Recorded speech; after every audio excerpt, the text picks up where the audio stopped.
Mama was a bandit. You could tell by her mask. But when she hijacked a pickup, she wasn't that choosy. A 1981 High Sierra GMC on blocks with a cab full of assorted metal parts seemed a better ride than a hole in a tree.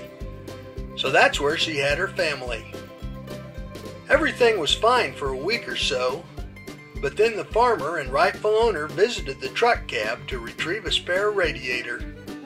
And there on the floor were Mama and her 4 babies. The man politely backed away and left them undisturbed, but now she was discovered. After dark, she'd move her family to another den. Meanwhile, it was a rare chance to look at baby raccoons, also known as kits. These were about 10 days old, and at this stage, all they could do was sleep and nurse. Their eyes wouldn't open for another week, and even their ears were still sealed. But they knew when their warm place went missing, and that brought loud protests from the disturbed youngsters.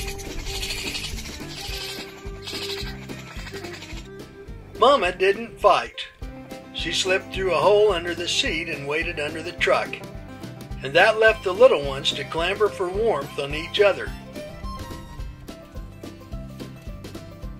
They finally settled down to resume their naps. Their pigmented tail rings and black face masks were growing in. That usually starts at about 1 week old, helping guess the kit's age.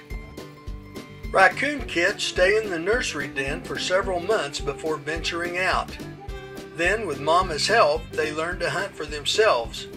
By fall, they are on their own. It might seem tempting to keep a tiny animal for a pet, but all wildlife should be left in the wild where they belong. And it's not legal to take animals from the wild and keep them for pets.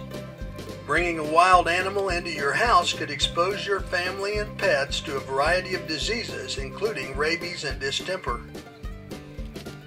Baby raccoons, they're one of the myriad wonders of a Kansas spring. I'm Mike Blair for Kansas Wildlife and Parks.